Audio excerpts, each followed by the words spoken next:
Meu nome é Lauren Clark. Tenho 29 anos e sou sargento do Exército dos Estados Unidos. Na noite de ação de graças, quando me recusei a dar minhas economias ao meu pai, ele jogou a caixa com minha estrela de bronze no gramado e gritou: "Você não passa de uma sanguessuga. Sai desta casa." Fiquei ali parada, sorrindo. Aquele sorriso pareceu irritar ainda mais minha mãe. Ela sibilou entre dentes: "Não ouse agir com tanta superioridade. Você deveria ter dado o dinheiro ao seu pai, e tudo isso teria acabado. Antes de entender por que eles podem ser tão cruéis, deixe-me saber de onde você está assistindo nos comentários abaixo. E, por favor, me apoie com um like e se inscreva para ouvir como um soldado reconquista sua honra." O ar em nossa pequena sala de jantar, em Maple Creek, Pensilvânia, era denso o suficiente para ser cortado com a faca de peru.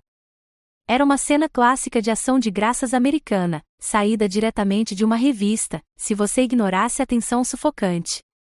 O peru dourado estava no centro da mesa, brilhando sob o lustre. Tigelas de purê de batatas cremoso, molho de cranberry picante e caçarola de vagem o cercavam, com o vapor embaçando as janelas contra a noite fria de novembro.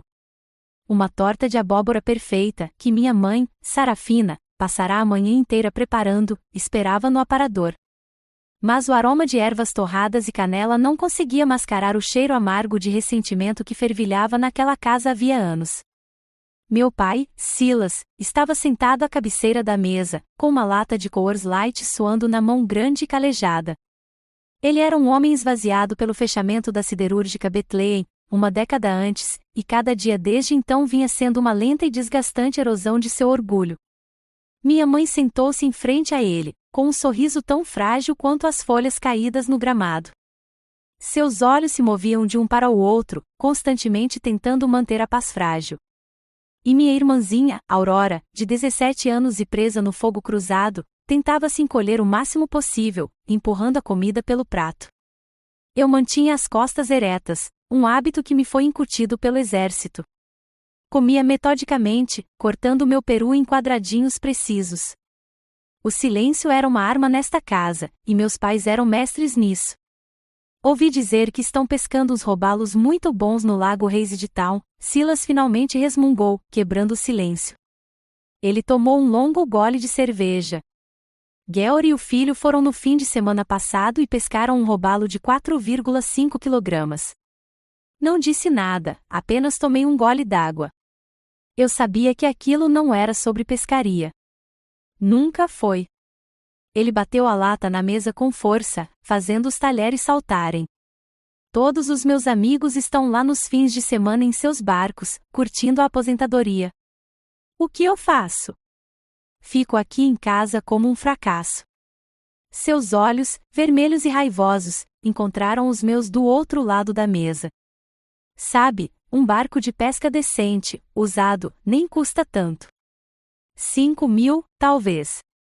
Lá estava, a salva de abertura.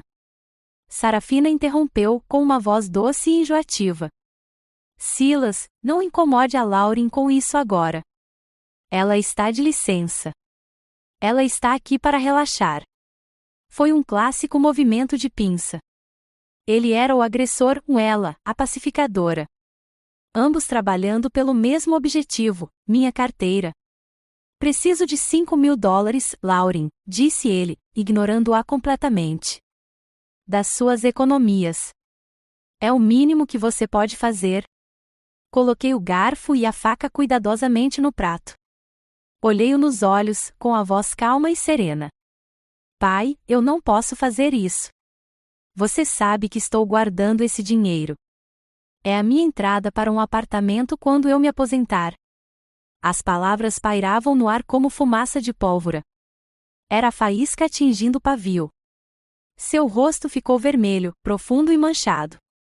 A cadeira rangeu contra o piso de madeira quando ele se levantou de um salto, seu punho batendo na mesa.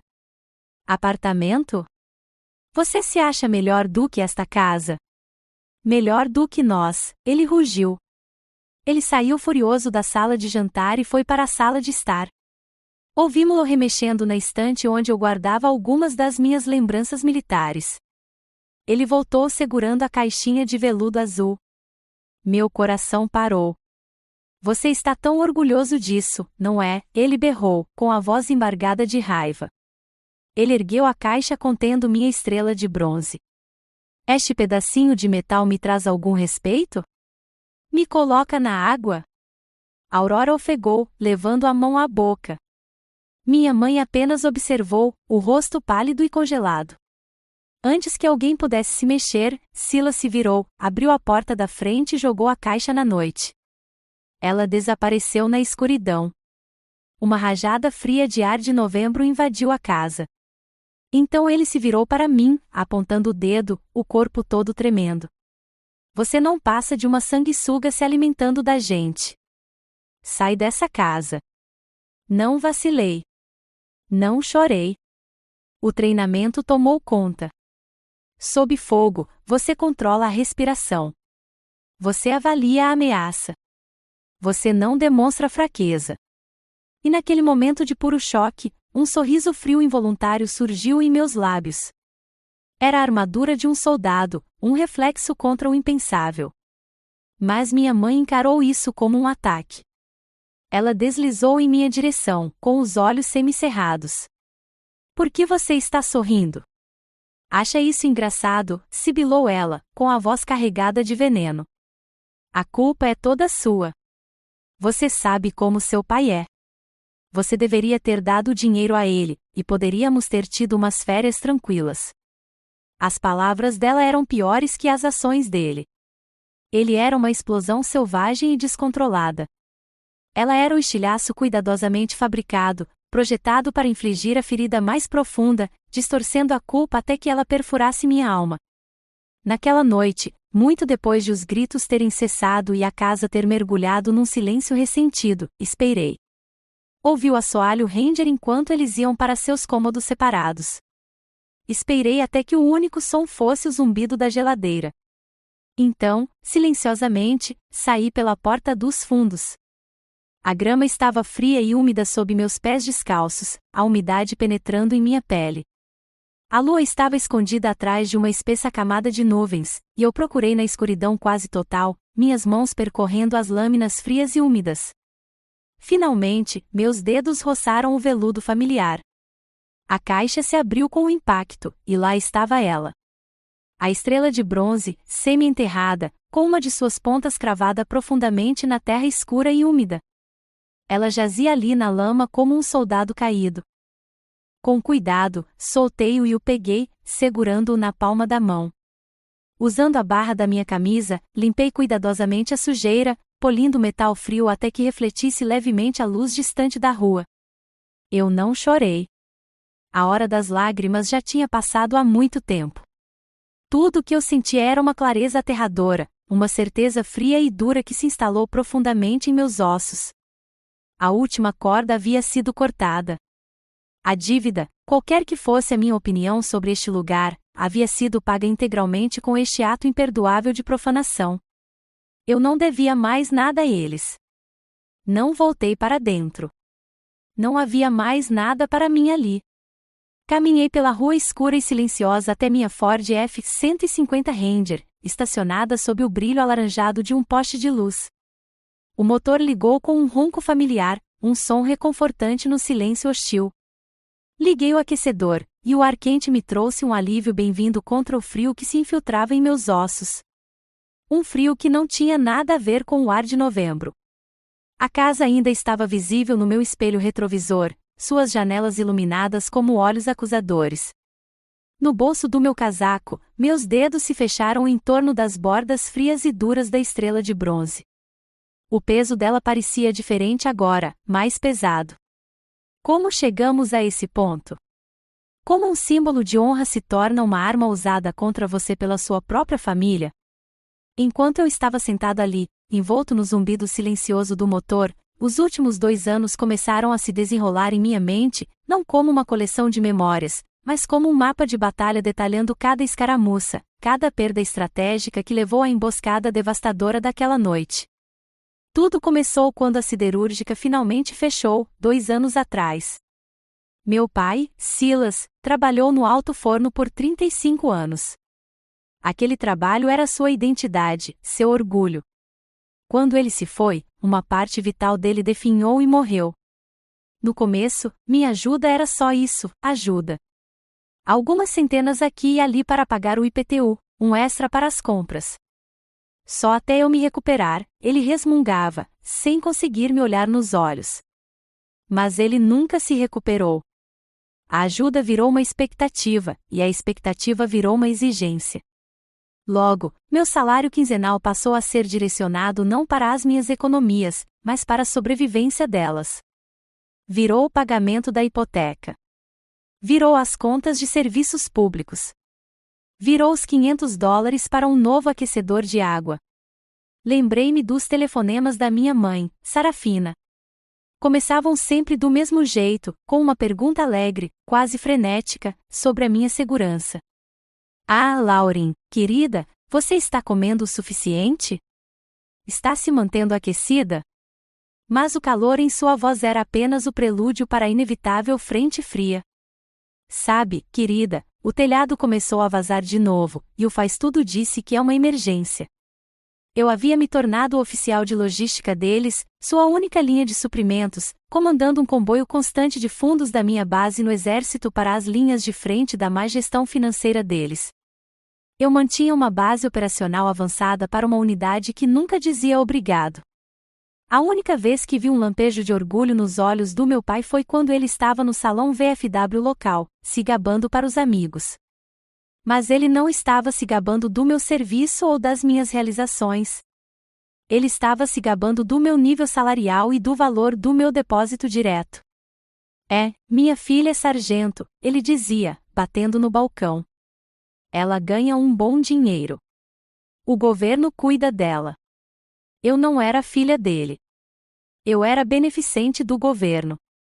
Aí veio o ciúme, um veneno que se infiltrou nos alicerces do nosso relacionamento.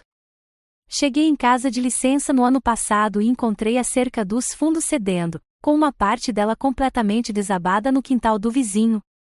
Silas estava querendo consertar o portão há meses, disse ele. Então, passei 2 dias sob o sol quente de julho, cavando novos buracos para os postes, nivelando os painéis e fixando o portão. Foi um trabalho árduo, mas gratificante. O Sr. Henderson, da casa ao lado, um veterano da marinha da época do Vietnã, veio até mim quando terminei. Ele passou a mão pela cerca nova e resistente, depois olhou para mim e assentiu com firmeza, em sinal de aprovação. Você fez um bom trabalho, sargento, disse ele, apertando minha mão. Ele se virou para meu pai, que observava da varanda. Você tem um verdadeiro soldado aí, Silas. Meu pai não respondeu. Apenas resmungou, virou as costas e entrou arrastando os pés, deixando a porta de tela bater atrás de si. Naquele momento, o mapa da batalha ficou cristalino. Minha competência não era motivo de orgulho para ele. Era uma ameaça. Minha capacidade de consertar o que ele não conseguia era uma acusação pública de seu próprio fracasso percebido. Cada pequeno sucesso meu era mais um prego no caixão de seu ego frágil. Mas as lembranças da minha mãe foram as que mais me marcaram. Sarafina era mestre em operações secretas. Lembro-me de um telefonema frenético e choroso. Ela precisava de dinheiro, soluçou, para um procedimento médico de emergência. Ela foi vaga nos detalhes, apenas disse que era urgente e constrangedor. Transferiu o dinheiro sem pensar 2 vezes. 2 meses depois, uma foto que Aurora postou no Instagram contou a história real. Era uma foto do piquenique da igreja deles. Minha mãe estava sorrindo largamente, seus dentes de um branco brilhante, quase ofuscante, sua testa anormalmente lisa. Aurora, que Deus a abençoe, escreveu na legenda, mamãe exibindo seu novo sorriso depois do seu aniversário no spa.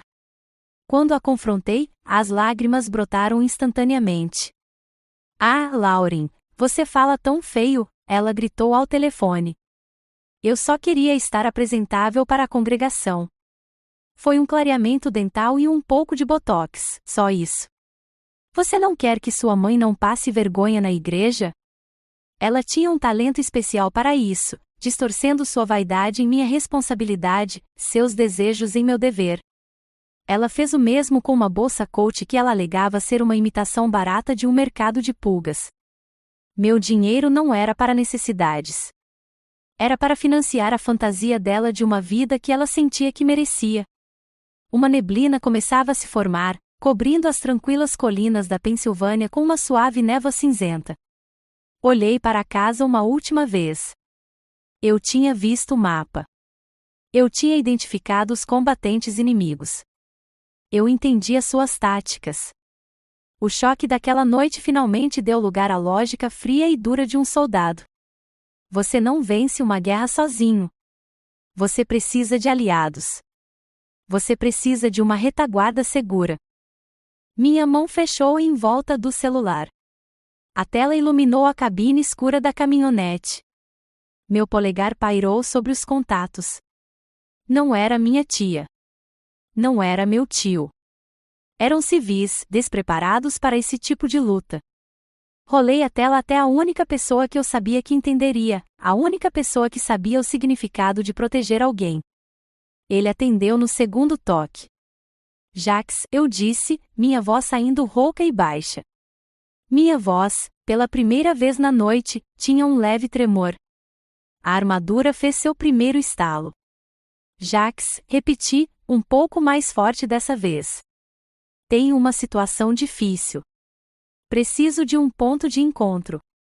Não houve hesitação. No momento em que encerrei a ligação com Jax, a missão começou. Uma retirada estratégica não significa recuar. Trata-se de preservar seus recursos para lutar outro dia. E eu tinha recursos dentro daquela casa que não podia deixar para trás. Voltei dirigindo minha F-150, estacionando-a a um quarteirão de casa, escondida nas sombras profundas de um velho carvalho. Desliguei o motor e as luzes, mergulhando meu mundo em uma escuridão quase total. Por um minuto inteiro, apenas sentei e observei. As luzes estavam acesas no quarto dos meus pais e na sala de estar. Procedimento padrão: observe seu objetivo antes de se mudar. Saí da caminhonete, fechando a pesada porta com um clique silencioso e controlado. Caminhei pelos quintais das casas vizinhas, um fantasma na paisagem suburbana. As habilidades que ensinam para se movimentar em território hostil no Afeganistão são surpreendentemente eficazes em um bairro tranquilo da Pensilvânia. Depois da meia-noite, pulei uma cerca baixa de arame e pousei silenciosamente na grama úmida do meu quintal. A porta dos fundos foi meu ponto de inserção. Eu sabia que o terceiro painel de vidro de baixo para cima estava solto. Enfiei a lâmina fina da minha multiferramenta na abertura e abri a fechadura com cuidado. Nenhum som. A porta se abriu com um leve sussurro. Eu estava dentro. A casa estava silenciosa. O ar estava abafado com os cheiros persistentes de peru e raiva. Eu me movi sem fazer barulho, meus pés descalços não encostando no linóleo gasto. Não era um voo em pânico. Era uma extração. Eu tinha uma lista clara de objetivos, priorizados e memorizados. Sem roupas, sem lembranças, apenas equipamentos essenciais. Objetivo número 1, meu laptop. Estava no meu antigo quarto, em cima da escrivaninha. Nele estavam meus registros financeiros, extratos bancários, ordens de mobilização, toda a documentação da minha vida, da minha independência. Coloquei-o na mochila. Objetivo 2, a caixa de documentos. Era um pequeno cofre à prova de fogo no fundo do meu armário, contendo meu passaporte, minha certidão de nascimento e meus registros de serviço militar, a prova de quem eu era, separado desta família. Cabia perfeitamente ao lado do laptop. O terceiro objetivo era pessoal. Escondida debaixo da minha cama, havia uma pequena caixa de madeira entalhada. Lá dentro, estavam as únicas coisas que me restavam da minha avó, seu medalhão de prata e uma pilha de cartas que ela me escreveu quando eu estava no treinamento básico. Ela era a única que já tinha me visto de verdade. Deixar isso para trás não era uma opção. Enquanto eu fechava o zíper da mochila, uma tábua do assoalho rangeu no corredor. Eu congelei, todos os meus músculos tensos. A maçaneta do meu quarto girou com uma lentidão excruciante. A porta se abriu um pouco, revelando o rosto aterrorizado da minha irmã Aurora, com os olhos arregalados e cheios de lágrimas sob a luz fraca do corredor. Ela entrou sorrateiramente, fechando a porta atrás de si até que estivesse entreaberta. Ela não disse nada, apenas enfiou um pedaço de papel dobrado na minha mão. A mão dela tremia. É o extrato bancário do papai? Vi onde ele esconde debaixo do colchão, sussurrou ela, com a voz embargada pelas lágrimas. Meus olhos percorreram o papel. Era pior do que eu pensava. A conta estava quase vazia. Seu desespero não era apenas por um barco. Era por um colapso financeiro total. A mamãe marcou um dia de spa para a semana que vem, acrescentou Aurora, com a voz embargada. Vai, Lauren. Vai rápido. Não foi um desabafo aleatório. Foi uma conspiração de desespero. E eu era o único plano de resgate deles. Puxei-a para um abraço rápido e apertado. Não foi um abraço de conforto. Foi um abraço de promessa. Prometi que voltaria para buscá-la. Fique forte, sussurrei, e então fui embora. Voltei para a noite tão silenciosamente quanto vim. A viagem até a cidade vizinha foi curta, mas parecia cruzar a fronteira para outro país. O Rangers Rest, a casa de Jacques, era um prédio baixo de tijolos em uma rua lateral tranquila. Uma simples placa de neon exibia bar na vitrine. Não era chique, mas era seguro. Era um ponto de encontro para veteranos de todo o condado. No momento em que abri a pesada porta de madeira, o calor e o zumbido grave de Creedence Clearwater Revival na jukebox me envolveram. O ar cheirava a cerveja derramada, serragem e algo fundamentalmente decente. Jacques estava atrás do balcão, um homem enorme, com uma barba espessa e uma manga de tatuagem subindo pelo braço, polindo metodicamente um copo. Ele olhou para cima quando entrei, seus olhos escuros observando minha mochila, minha aparência desgrenhada e o tremor controlado em minhas mãos. Ele viu tudo de uma só vez. Ele não perguntou o que havia de errado. Ele não perguntou por que eu estava ali. Um ranger do exército não precisa de detalhes para saber quando um soldado está em apuros. Ele simplesmente pousou o copo, foi até a prateleira de uísque e serviu uma dose generosa de Jack Daniels em um copo limpo. Ele deslizou a sobra madeira polida em minha direção. Então, estendeu a mão por baixo do balcão e tirou uma única chave antiga. Suba, sargento, disse ele, com a voz grave e reconfortante. O quarto lá em cima está vazio. A chave é a mesma de sempre. Ele me olhou diretamente nos olhos. Vamos traçar um plano de ataque amanhã de manhã. No andar de cima, o quarto era simples, apenas uma cama, uma comoda e uma mesinha com um abajur, mas era limpo e, mais importante, seguro. Larguei minha mochila no chão e peguei a caixa de veludo azul. Coloquei minha estrela de bronze sobre a mesa sob a luz amarela e suave. Parecia pequena e solitária. Poucos minutos depois, Jacques apareceu com uma tigela fumegante de ensopado de carne. O cheiro forte tomou conta do pequeno cômodo. Ele a colocou sobre a mesa e seus olhos pousaram na medalha. Ele não a tocou. Apenas olhou para ela e depois para mim. Sua voz era baixa, quase gentil. Eles não sabem o que é isso, sabem? Perguntou. Não era bem uma pergunta. Não é só um pedaço de metal, Lauren. É o sangue e o suor. É o calor de 49 graus e a poeira que gruda nos dentes. São as noites sem dormir de plantão. É pelos caras que não voltaram para casa. Ao ouvi-lo dizer isso, ao ouvi-lo expressar a verdade, o muro que eu havia construído dentro de mim finalmente se rompeu. Nenhuma lágrima caiu, mas um único aceno firme foi tudo o que consegui. Ali, naquele quarto simples, com aquele homem que entendia o custo das coisas, eu finalmente fui compreendida. É uma sensação incrível, não é? Ser verdadeiramente visto por alguém quando você se sente completamente sozinho. Se você já teve aquela pessoa na sua vida que esteve ao seu lado como uma rocha, por favor, apoie minha história com um like. E se você acredita no poder de uma família escolhida, basta comentar com a palavra sempre abaixo. naquele momento, eu soube que a retirada estratégica estava completa. Eu havia alcançado minha base. Eu havia encontrado meu conselho. E amanhã, a guerra começaria. O sol nasceu na manhã seguinte, projetando longas sombras no chão do pequeno apartamento. O cheiro forte de café preto vindo de uma máquina Mr. Coffee que fervia enchia o ar. Eu não tinha dormido muito, mas não estava cansado. Estava energizado, concentrado. A névoa emocional da noite anterior havia se dissipado, deixando para trás a clareza fria e dura de uma missão. A pequena mesa da cozinha tornou-se meu centro de comando. Meu laptop estava aberto, arquivos e extratos financeiros organizados na tela. Ao lado, um bloco de notas amarelo e uma caneta estavam prontos. O único som era o da minha caneta arranhando o papel enquanto eu finalizava uma lista de verificação. Jax estava sentado à minha frente, uma presença silenciosa e firme, segurando uma caneca de café. Ele já estava acordado há horas, preparando seu bar para o dia. Ele não ficou à espreita. Não disse banalidades. Estava simplesmente ali, meu conselheiro, minha retaguarda. Deu um gole lento na caneca e olhou para minha lista. Qual é o objetivo principal, sargento? Perguntou, com a voz calma. Cortem todas as linhas de suprimento logístico e financeiro, declarei, como se estivesse lendo um briefing da missão.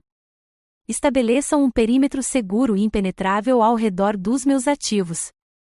Começaremos com os serviços básicos. Ele assentiu bruscamente. O plano de ataque estava definido. A primeira ligação foi para a Keystone Power and Light. Eu tinha o número da conta e todos os meus dados pessoais em mãos. O atendente do outro lado da linha estava animado e seguiu um roteiro. Fui educado, profissional e firme. Bom dia, comecei. Estou ligando para que meu nome seja removido da conta associada ao imóvel na rua Maple 114. Não sou mais responsável financeiramente por aquela residência. Houve uma pausa, uma série de cliques enquanto ela digitava. Certo, senhora, vejo que a senhora é a titular principal da conta. Para removê-la, precisaríamos encerrar a conta completamente. Correto? Por favor, prossiga com o encerramento, com efeito imediato, respondi friamente. O novo titular da conta será? Não tenho informações sobre isso. Meu único objetivo é encerrar minha própria responsabilidade. Houve mais cliques, outra pausa e então, ok, senhorita Clark, sua solicitação foi processada. A conta será encerrada ao final do ciclo de cobrança atual. 1 a menos. Tracei uma linha preta firme no primeiro item da minha lista. Em seguida, vinha a companhia de gás, depois a concessionária de água, depois a Comcast, a provedora de TV a cabo e internet. Cada ligação era uma variação do mesmo tema. Eu era uma força lógica calma e inabalável contra seus roteiros burocráticos. Não expliquei. Não contei uma história. Simplesmente declarei meu objetivo e forneci as informações necessárias para executá-lo. A cada seu pedido foi atendido, senhorita Clark do outro lado da linha, eu sentia mais um tijolo sendo colocado na muralha defensiva que eu estava construindo ao meu redor. A ligação mais difícil foi para o meu plano de saúde. Esta foi a que me pareceu mais pessoal. Tratava-se de neutralizar a arma favorita da minha mãe, a manipulação por meio de uma necessidade médica fingida. O representante hesitou, e eu entendi o porquê. Então, você quer remover sua mãe, Sarafina Clark, como dependente da sua apólice? Perguntou ele, com um tom de confusão na voz. Isso a deixaria sem cobertura. Entendeu? Entendo perfeitamente, disse eu, mantendo a voz firme. No entanto, tenho motivos para acreditar que os benefícios desta apólice estão sendo usados de forma abusiva para fins estéticos não médicos. Como titular da apólice e membro do serviço ativo, solicito oficialmente o cancelamento imediato de todos os benefícios para meu dependente listado. Por favor, envie uma confirmação por escrito para o meu endereço de e-mail cadastrado. Eu havia transformado as mentiras dela em uma violação contratual. O representante, ao ouvir o tom oficial e a menção ao meu status militar, mudou de tom. Sim, sargento, imediatamente. Mais um risco traçado na minha lista. O perímetro estava ficando mais forte. O objetivo final e mais crítico era proteger o tesouro. Liguei para o número da USAA, o banco que atende a comunidade militar. Esta ligação foi diferente. Essas pessoas estavam do meu lado. USAA, aqui é o Michael. Como posso ajudar? Bom dia, Michael, eu disse. Aqui é a Sargento Lauren Clark. Estou ligando para relatar um cartão de débito perdido ou roubado. O cartão em questão era o cartão conjunto vinculado à conta que meus pais tinham acesso. Sinto muito, sargento. Deixe-me bloquear o cartão para o senhor agora mesmo. A rapidez e a eficiência foram imediatas. Ok, o cartão está desativado. Nenhuma outra transação pode ser feita. Obrigado, Michael, continuei, passando para a próxima fase. Também preciso transferir todo o saldo da minha conta poupança principal, com número terminado em 4521, para uma nova conta individual, exclusivamente em meu nome. Quero configurar uma nova autenticação de 2 fatores e perguntas de segurança. Dei a ele as respostas para as novas perguntas, coisas que só eu poderia saber. O nome do meu primeiro sargento de pelotão, a designação da base operacional avançada onde ganhei minha estrela de bronze, coisas que não poderiam ser adivinhadas ou obtidas em uma conversa em um piquenique da igreja. Michael digitou, os cliques do teclado em um ritmo reconfortante. Tudo bem, Sargento Clark, disse ele após alguns instantes. Sua nova conta foi criada. Os fundos foram transferidos. Seu cartão conjunto anterior está bloqueado, e um novo cartão para esta conta segura está a caminho do seu endereço APO. Ele fez uma pausa e acrescentou, seus bens estão seguros, sargento. Um suspiro longo e lento, que eu não percebi que estava prendendo, escapou dos meus pulmões. Estava feito. O muro estava construído. As linhas de suprimento foram cortadas. O tesouro estava bloqueado. O perímetro defensivo estava estabelecido. Desliguei o telefone e olhei para a lista de verificação preenchida. Todos os itens estavam riscados.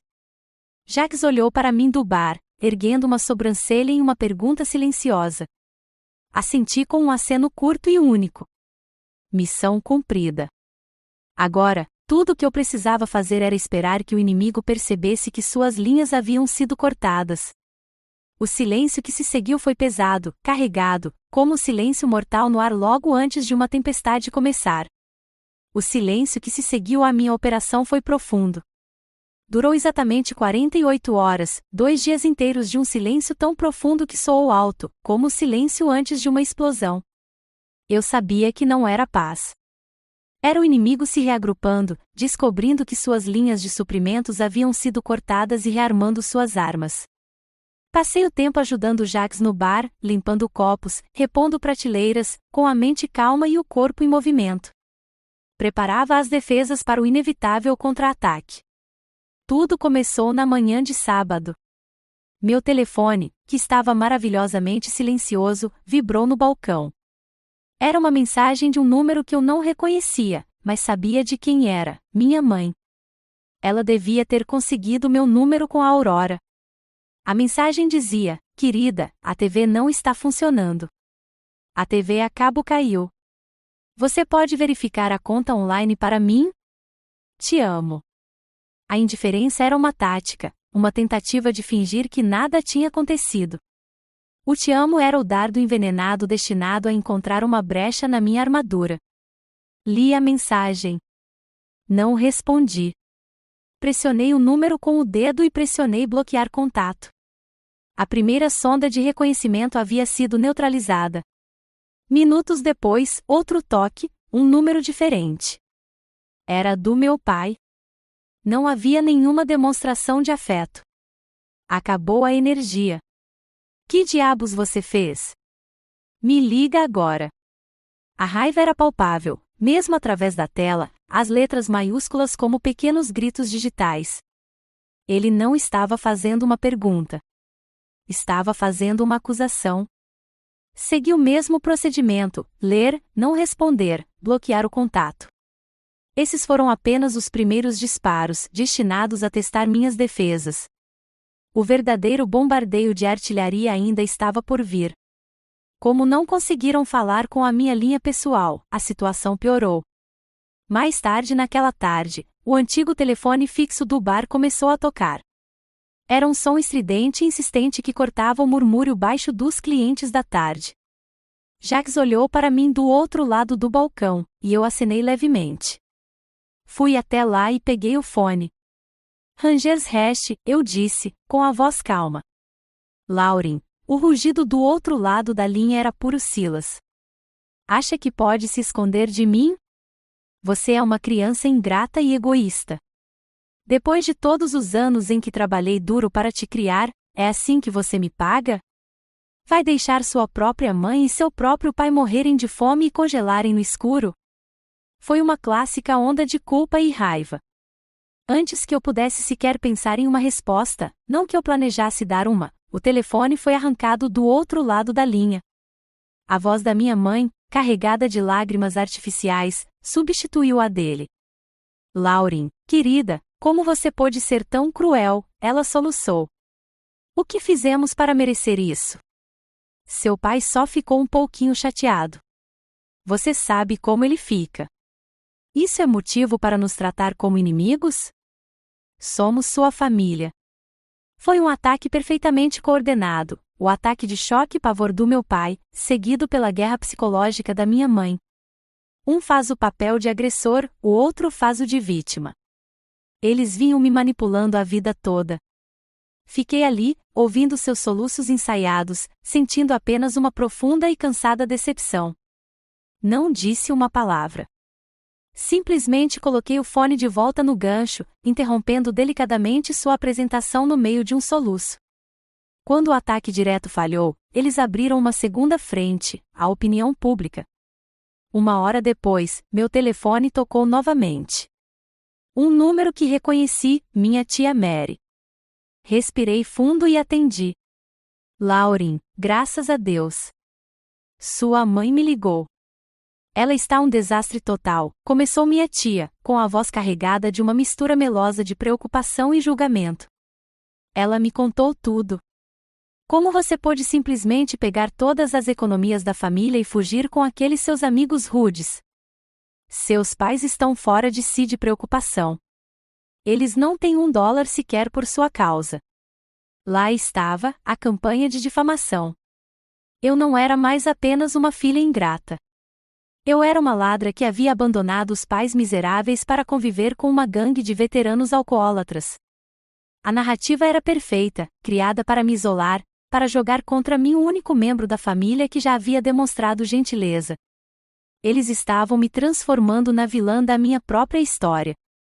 Mantive a voz calma, sem demonstrar a raiva fria que se solidificava em minhas entranhas. Tia Mary, eu disse simplesmente, há mais nessa história do que você ouviu. Prometo que falo com você mais tarde. Bem, é melhor você ter uma boa explicação, ela bufou, sua compaixão evaporando agora que eu não estava cedendo imediatamente. Família é família, Lauren.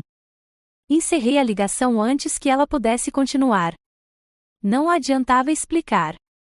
Qualquer defesa que eu apresentasse seria distorcida e usada como mais munição contra mim. Na guerra psicológica, às vezes a única jogada vencedora é não jogar. O último ataque do dia veio depois do pôr do sol. Meu telefone tocou uma última vez. Sem identificador de chamadas. Hesitei por um momento, depois atendi, colocando no viva voz para Jacques ouvir. Era Silas. Mas os gritos cessaram. Sua voz era baixa, rouca e carregada de uma ameaça muito mais aterrorizante que sua raiva. Não sei onde você está se escondendo, começou ele, com a voz rosnado baixo. Mas você não pode se esconder para sempre. Acha que pode simplesmente nos isolar depois de tudo o que lhe demos? Ele fez uma pausa, e eu pude ouvi-lo respirando pesadamente. Você me deve. Você me deve esta casa. Espere só. Eu vou te encontrar e vou buscar o que é meu. A linha caiu. A ameaça pairava no ar entre mim e Jacques, pesada e fria como um bloco de gelo. Aquela era uma guerra diferente agora. Ele tinha apenas transformado a situação de uma batalha financeira e emocional em uma ameaça direta à minha segurança física. Olhei para Jacques. Ele me encarou, com uma expressão indecifrável, mas firme. Pegou um pano de prato e calmamente limpou um ponto no balcão. Está tudo bem, sargento, disse ele, com a voz firme e rouca. Este ponto de encontro está sempre pronto para receber visitas indesejadas. O silêncio da tarde de domingo foi quebrado pelo cantar dos pneus. Eu estava lá em cima, organizando os documentos que havia recuperado, quando o som da caminhonete Ford surrada do meu pai derrapando e parando na rua lá fora fez o assoalho tremer. Jacques estava lá embaixo, e ouvi o baque surdo dele pousando um pesado barril de cerveja. Nós dois sabíamos que o inimigo estava nos portões. Olhei pela janela. Silas saiu cambaleando do banco do motorista, com o rosto manchado e vermelho de fúria, os movimentos instáveis com a combinação letal de álcool e raiva. Ele nem olhou para a porta da frente do bar. Seus olhos estavam fixos na porta lateral, a entrada privativa do apartamento. Ele estava em uma missão. Atravessou o pequeno trecho de grama, suas pesadas botas de trabalho esmagando o gramado adormecido de inverno. Lauren. O rugido foi gutural, desumano. Saia daqui agora, sua ladra maldita. Então veio o som que eu esperava, um baque pesado e rítmico, baque, baque, enquanto seu punho começava a martelar a madeira maciça da porta. Todo o batente estremecia a cada impacto. Era um som de pura violência, desenfreada. Do outro lado da rua silenciosa, cortinas se agitavam. A senhora Gable, da padaria ao lado, espiava pela janela da frente, com a mão sobre a boca. Meu pai não estava apenas me atacando. Ele estava fazendo um espetáculo público com sua própria ruína. Lá dentro, não havia pânico, apenas uma prontidão fria e calculada. Cheguei ao topo da escada. Jacques estava parado lá embaixo, segurando frouxamente um Louisville Slugger em uma das mãos. Ele não estava tenso, apenas pronto, um guardião silencioso em seu posto. Ele olhou para mim, com uma expressão sombria. Ligue, disse ele, com a voz rouca e rouca. Assenti. Minhas mãos estavam perfeitamente firmes quando peguei o celular e disquei o 911.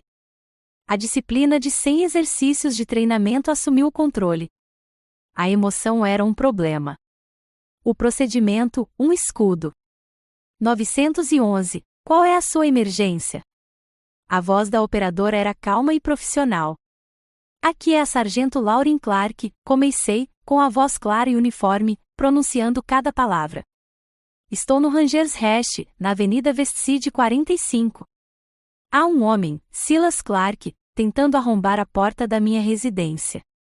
Ele está gritando ameaças e parece estar embriagado e violento. Temo pela minha segurança. Dei a ela meu nome, o nome do meu pai, o endereço. Usei a linguagem de um relatório formal. Eu não era uma filha histérica ligando para falar de uma briga de família.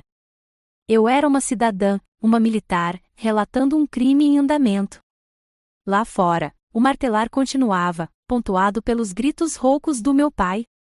Pareceu uma eternidade, mas provavelmente se passaram menos de 3 minutos antes que o lamento distante das sirenes cortasse o ar, aproximando-se a cada segundo. O som pareceu quebrar o ritmo frenético do meu pai.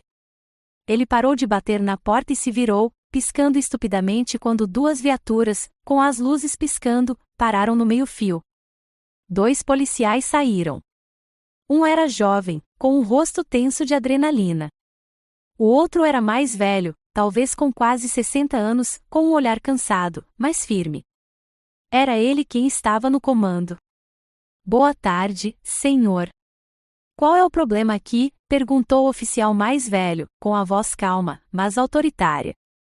Sua mão repousava casualmente no cinto, perto da arma de serviço. Meu pai, em vez de acalmar a situação, estufou o peito. Sua voz ecoou do outro lado da rua. Isso é um assunto de família, policial. Minha filha roubou meu dinheiro e está escondida lá com os amigos vagabundos dela. Ele apontou um dedo grosso em direção à porta que acabará de agredir. Sou o pai dela. Tenho o direito de estar aqui. Essa foi a minha deixa. Desci as escadas, passei por Jacques e abri a porta. Eu ainda estava usando meu uniforme de combate do exército, minhas ACUS, de ter revisado meus registros militares mais cedo. Fiquei parado na porta, com a postura ereta e a expressão indecifrável. O contraste entre minha imobilidade controlada e o estado selvagem e desgrenhado do meu pai era gritante. Policial, eu disse, com a voz firme, dirigindo-me ao policial mais velho. Meu nome é Sargento Lauren Clark. Este homem é meu pai. Saí da casa dele na noite de ação de graças depois que ele me ameaçou. Ele agora me seguiu até aqui, está tentando invadir e danificou propriedade privada. Os olhos do policial se moveram de mim, ereto em meu uniforme, para meu pai, que cheirava a cerveja e fúria.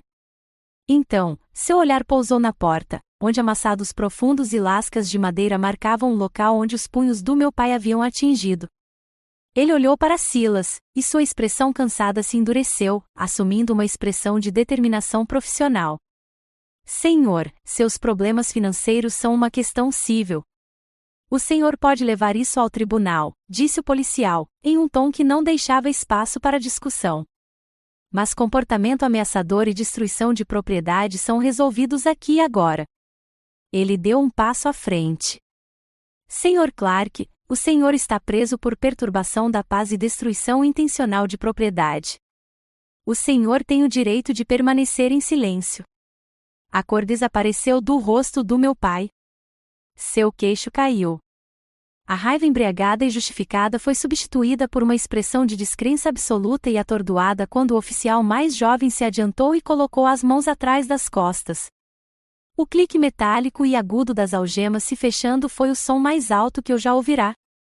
O homem que governava minha vida com seu temperamento explosivo, cujos humores ditavam o clima emocional da nossa casa por décadas, estava subitamente impotente. Sua autoridade, construída com base no medo e na intimidação, desmoronou diante da lei. Aquele momento de justiça, de ver o valentão finalmente enfrentar uma consequência da qual não podia escapar, foi de tirar o fôlego. Se você já se sentiu impotente e desejou um momento como esse, apoie esta história curtindo e comentando com a palavra justiça abaixo. Enquanto levavam para a viatura, um homem atordoado e destruído, não senti triunfo. Não senti alegria. Apenas senti o primeiro tremor silencioso e arrepiante da liberdade. O cerco havia terminado, mas eu sabia que a batalha judicial estava apenas começando.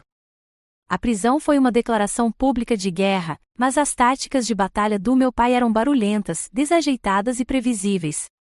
As da minha mãe, no entanto, não.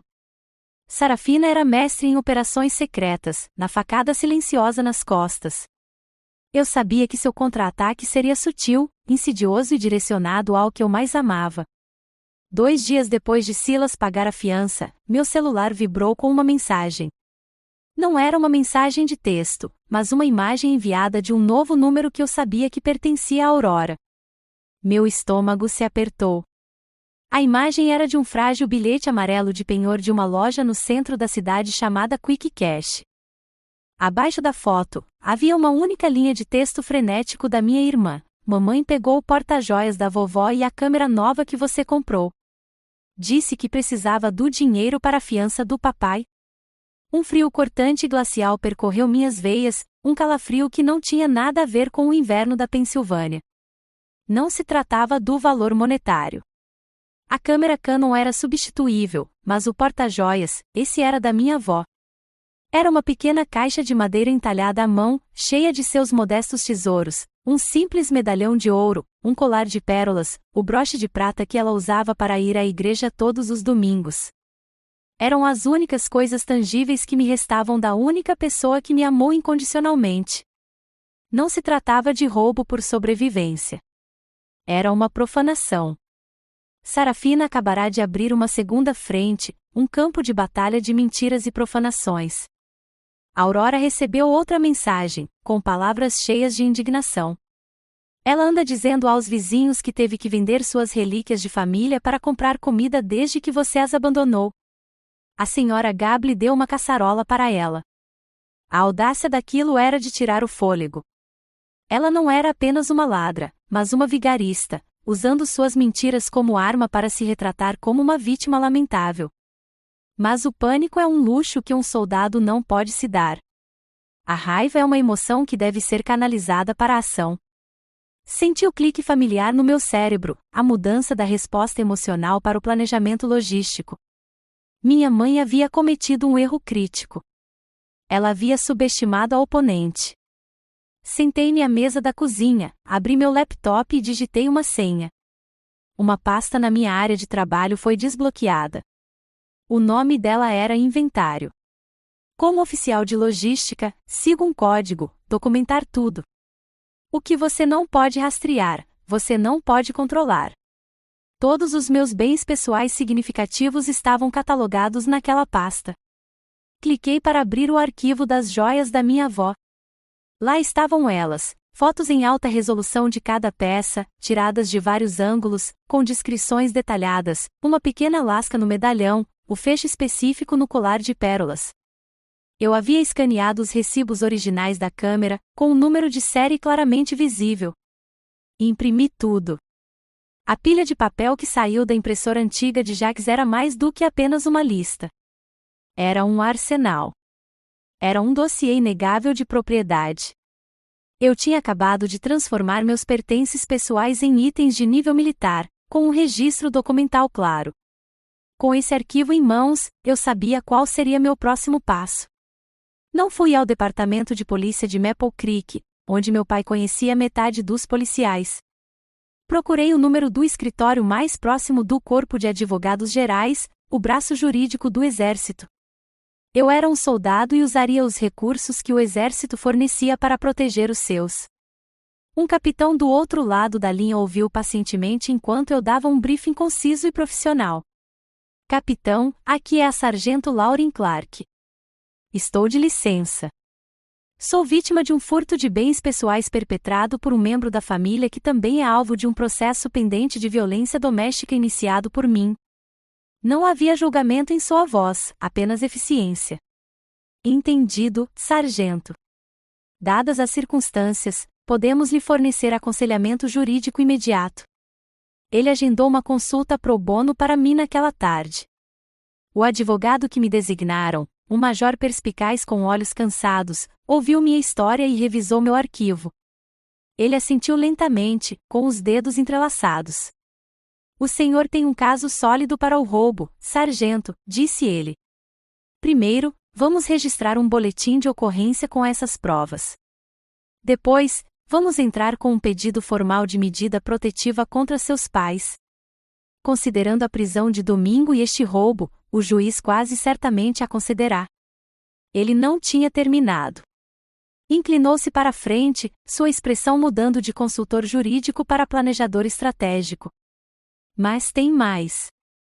Você tem o direito absoluto de recuperar seus bens pessoais daquela casa, continuou. Assim que a ordem de restrição for emitida, entraremos com um pedido de suspensão condicional. Isso significa que o tribunal determinará que as autoridades locais o escoltem até a residência para recuperar seus pertences pacificamente. Eles não poderão impedi-lo. Sua tarefa, até lá, é preparar uma lista completa e detalhada de cada coisa que lhe pertence naquela casa. Não deixe nada de fora. Senti uma onda de poder frio e claro. Ele tinha acabado de me dar não apenas um escudo, mas uma espada. Agora eu tinha mais do que apenas provas. Eu tinha um plano de ataque com respaldo legal. Agradeci ao major pelo seu tempo.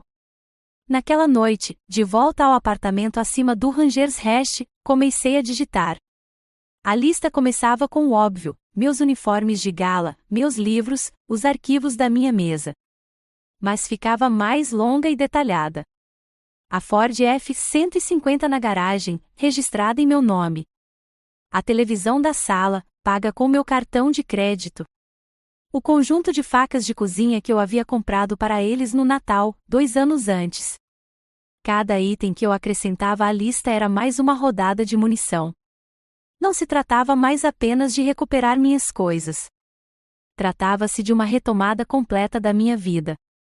A batalha final estava prestes a começar. A manhã de quarta-feira chegou fresca e clara. O céu sobre Maple Creek era de um azul brilhante sem nuvens. Era o dia perfeito para uma declaração de independência. O comboio que chegou à minha antiga rua parecia uma força libertadora. Uma viatura policial de Maple Creek liderava o caminho, seguida pelo meu sedã emprestado e, atrás de mim, a picape Ram robusta do Jax, pronta para o trabalho pesado. Estacionamos bem em frente à casa. A visão do carro da polícia provocou uma comoção na vizinhança. Cortinas se moveram. Aquilo não era mais um drama privado. Era um acerto de contas público. 2 policiais, um homem e uma mulher, saíram da viatura. A policial Evans segurava a ordem judicial. Saí do carro, com Jax ao meu lado. Eu estava de calça jeans e um suéter simples, mas caminhei em direção à porta da frente com os ombros para trás, o queixo erguido e a coluna tão reta quanto se estivesse em uniforme de gala. Era uma missão. Meus pais abriram a porta antes que o policial Evans pudesse bater. Seus rostos, já marcados pelo ressentimento, empalideceram ao ver a polícia. Os olhos de Silas se voltaram para todos os lados, procurando uma saída. A boca de Sarafina se contraiu em uma linha fina e venenosa. Bom dia, disse a policial Evans, com a voz educada, mas firme, impossível de contestar. Estamos aqui para realizar uma ação civil. A senhorita Clark entrará na residência para recuperar seus pertences pessoais, conforme esta ordem judicial. Nosso trabalho é manter a paz enquanto ela faz isso. Ela ergueu o documento. O carimbo oficial da comunidade da Pensilvânia era a única autoridade que importava agora. Você não pode fazer isso, sibilou Sarafina, com a voz trêmula de raiva. Este é o nosso lar. Senhora, o tribunal diz que podemos, respondeu o policial calmamente. Por favor, afaste-se. Passei por eles e entrei na casa que não era mais meu lar. Segurei minha prancheta, com a lista de inventário em ordem alfabética presa com segurança. Jax me seguiu, carregando caixas vazias. Eu me movi com determinação, como um oficial de logística conduzindo uma retirada completa e eficiente de ativos. Não olhei para eles. Não falei com eles. Eram obstáculos, não família. Comecei a subir as escadas, para o meu antigo quarto. Sarafina me seguia, um comentário recorrente de veneno e autopiedade. Até os lençóis. Você vai mesmo tirar os lençóis da cama? Ela murmurou enquanto eu dobrava o conjunto de edredom que comprei na Target. Tão barato. Tão ingrato. Não respondi. Apenas marquei com um tique ao lado de roupa de cama, queen size, linho cinza na minha lista. Jax guardou tudo numa caixa. Éramos uma equipe silenciosa e eficiente. Meus livros, minhas roupas, meus antigos troféus de atletismo, tudo foi para uma caixa, recebeu uma marca de verificação e foi levado para o caminhão. A verdadeira batalha aconteceu na sala de estar. Sarafina sentou-se em frente à TV de tela plana de 65 polegadas fixada na parede. Você não vai levar isso, gritou ela, com a voz embargada. Esta é a televisão da família. Assistimos aos nossos programas nela. Está na minha lista, eu disse calmamente, com os olhos na prancheta. Não me importo. É nosso. Fica. Não discuti. Não levantei a voz. Simplesmente caminhei até a policial que me observava da porta. Entreguei a ela um pedaço de papel dobrado do meu arquivo. Era o recibo da Best Buy, datado de 8 meses antes, mostrando a compra de uma Smart TV Samsung 4K UHD de 65 polegadas, paga integralmente com meu cartão de crédito USAA. O policial Evans olhou para o recibo e depois para minha mãe. Senhora, disse ela, com a voz ainda profissionalmente educada, o comprovante de compra diz que pertence a ela. Sarafina encarou, a boca abrindo e fechando como um peixe. Ela ficou sem palavras. Seu poder, construído com base em mentiras e manipulação, foi completamente neutralizado por um frágil pedaço de papel térmico. Jacques desligou a TV. A última parada aconteceu na entrada da garagem. Tínhamos esvaziado a casa. Todas as caixas estavam carregadas. A única coisa que restou foi meu Ford F-150, estacionado onde eu o havia deixado no dia de ação de graças. Silas, que estava meditando em silêncio na varanda, de repente pareceu perder o controle. Ele correu em direção à garagem, pegando um pé de cabra pesado da caixa de ferramentas. Pode levar a tralha para dentro, rugiu, com os olhos arregalados. Ele ficou entre mim e a caminhonete. Mas a caminhonete fica. Eu dirijo esta caminhonete. Ela é minha. O policial Riley imediatamente desfez a tira do cacetete. Senhor, largue a arma agora mesmo, ordenou, com a voz áspera e alta. Meu pai hesitou, os nós dos dedos brancos no pé de cabra. Era um animal encurralado, pronto para fazer algo estúpido.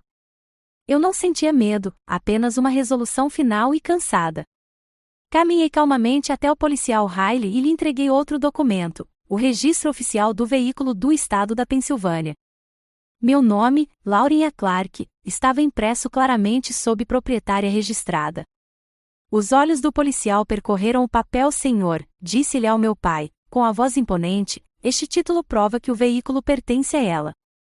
Agora preciso que o senhor entregue as chaves a ela. Silas me encarou, o peito arfando.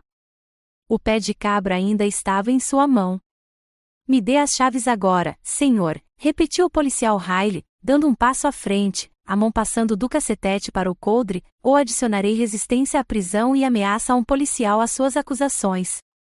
Algo dentro do meu pai finalmente se rompeu. Um tremor percorreu seu corpo. Com um grito abafado de pura raiva e derrota, ele jogou o pé de cabra no chão. Ele caiu ruidosamente no concreto. Ele enfiou a mão no bolso, tirou o chaveiro e o jogou na entrada da garagem. Jacques o pegou e me entregou. Peguei as chaves, meus dedos se fechando em volta do plástico frio. Olhei para meu pai, olhei-o de verdade pela última vez. Seu rosto era uma máscara de completa devastação. O valentão, destituído de seu poder, era apenas um velho triste e destruído. A guerra acabou, eu disse, minha voz quase um sussurro. Então, virei as costas para ele, para ela, para a maldita casa inteira. Sentei no banco do motorista da minha caminhonete, coloquei a chave na ignição e o motor rugiu. Não olhei para trás ao sair da garagem, mas pelo retrovisor, vi a casa, minha prisão, ficar cada vez menor até se tornar apenas um pontinho à distância. E então desapareceu. A Vitória não ruge. Ela sussurra. Depois que os caminhões foram descarregados e Jacques foi embora para dormir, fiquei sozinha no meu novo apartamento de um quarto. O silêncio era ensurdecedor. Caixas de papelão da UOL estavam empilhadas contra as paredes como sacos de areia, uma fortaleza da minha vida recuperada. Eu deveria ter me sentido triunfante, em êxtase. Em vez disso, senti uma exaustão profunda. Afundei no chão, com as costas apoiadas em uma pilha de caixas, e simplesmente respirei. A adrenalina da batalha havia sumido, deixando para trás um silêncio inquietante, um espaço vazio onde antes havia uma família. Jacques apareceu na noite seguinte. Ele não perguntou como eu estava. Apenas me entregou uma garrafa gelada de Yuengling e sentou-se no chão comigo. Bebemos em silêncio por um tempo, o único som era o tilintar das nossas garrafas. Vencemos, sargento, disse ele finalmente, com a voz suave. Consegui dar um sorriso fraco, olhando para os cacos encaixotados do meu passado.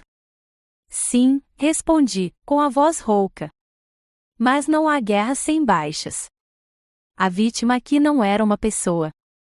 Era uma ideia, a ideia de uma família na qual passei a vida inteira tentando conquistar meu lugar.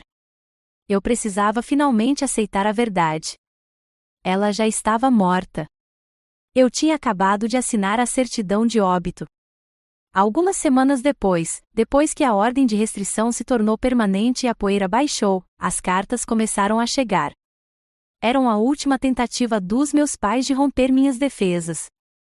A primeira era de Sarafina.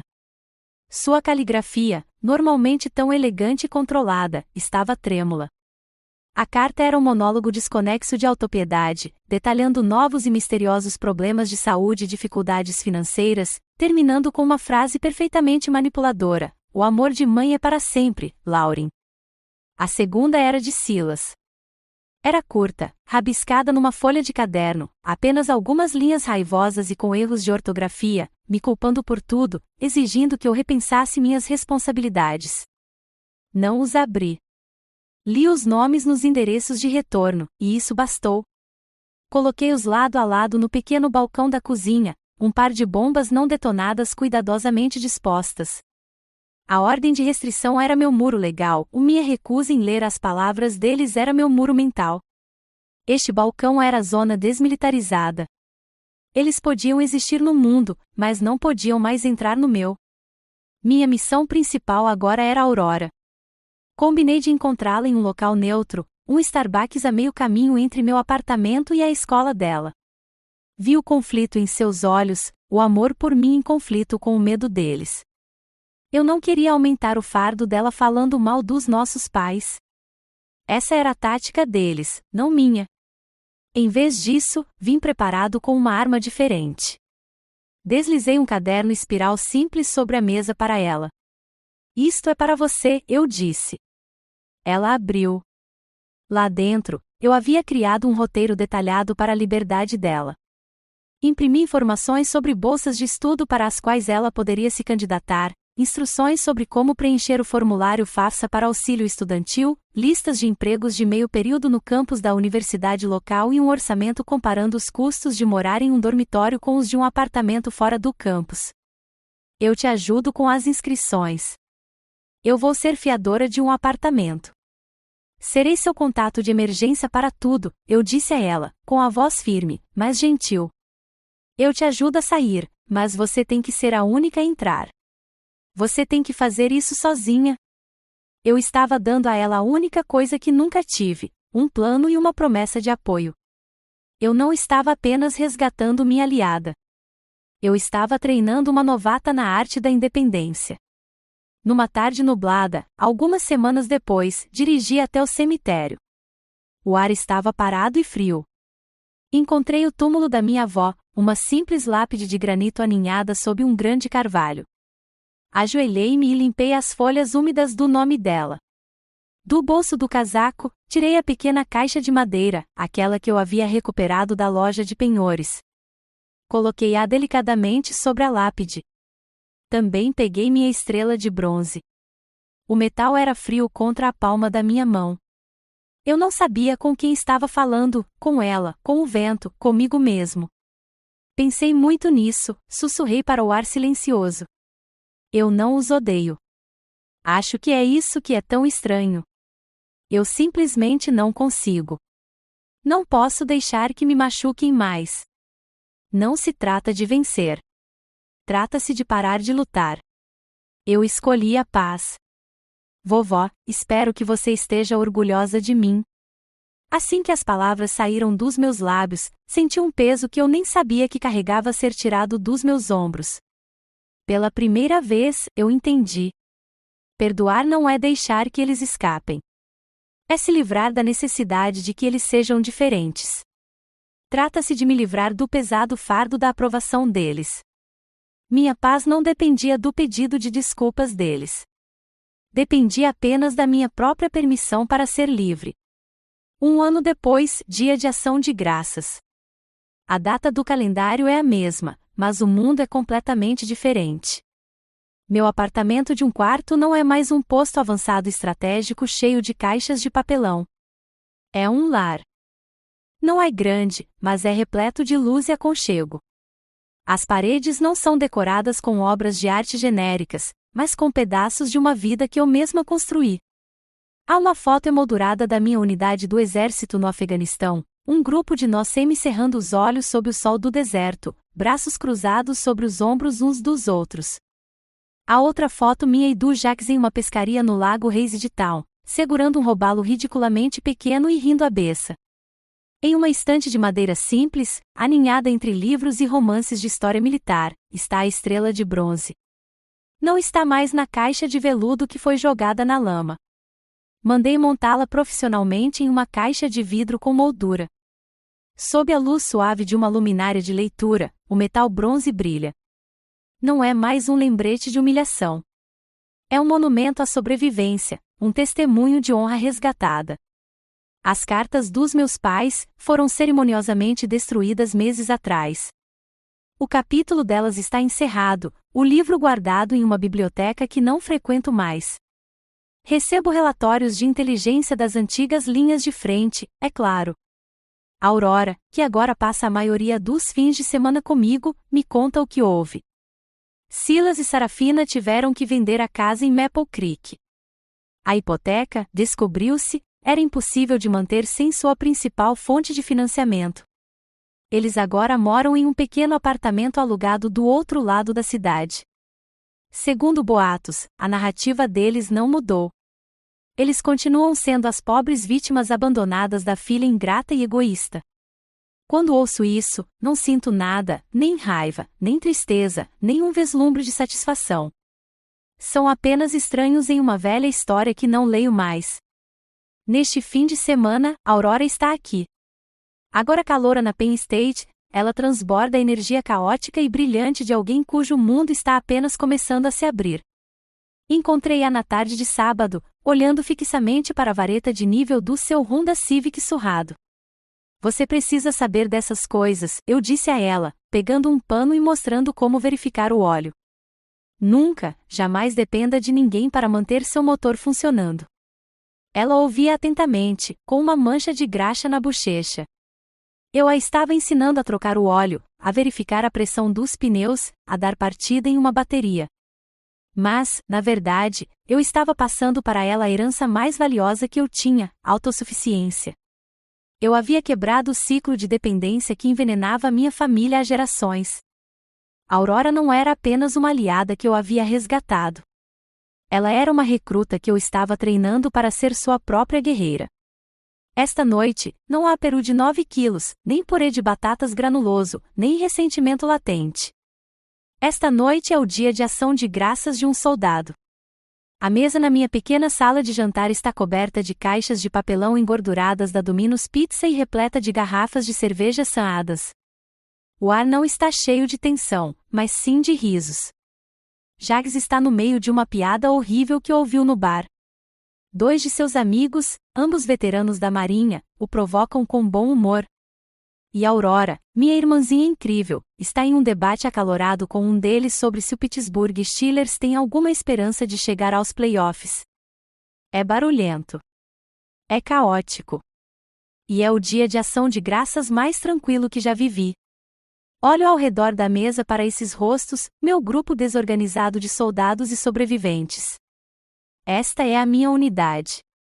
Este é o meu comando. Jax levanta a garrafa. Tudo bem, acalmem-se, diz ele, sua voz cortando o barulho. Um brinde. Todos se acalmam, erguendo suas garrafas e as bordas da pizza. Ao dia de ação de graças, diz ele, seus olhos encontrando os meus do outro lado da mesa. Por serem gratos pelo esquadrão que sempre tem os seus 6. Os fuzileiros concordam com um rosnado. Enquanto brindamos com nossas garrafas, um sentimento de gratidão pura e genuína me invade. Perdi uma batalha em uma pequena casa em Maple Creek. Fui emboscado, ferido e deixado para trás. Mas venci a guerra pela minha própria vida. Construí uma nova família do zero, cercada por pessoas que não se importam com o que eu posso lhes dar, apenas com quem eu sou. Esta é a família, não aquela em que você nasce por acidente, mas aquela que você constrói de propósito, com lealdade, respeito e amor. E essa, eu aprendi, é a vitória mais doce de todas. E assim, minha guerra acabou. Mas eu sei que, para muitos de vocês que estão ouvindo, a sua própria batalha pode estar apenas começando. Minha história é a prova de que a família que você constrói pode ser mais forte do que aquela em que você nasceu. É uma prova de resiliência. Se a minha jornada repercutiu em você, por favor, curta este vídeo e se inscreva. Este canal é um lugar para sobreviventes e guerreiros. Se você acredita no poder do recomeço, comente capítulo 1 abaixo para declarar o início da sua própria história. Obrigado por ouvir.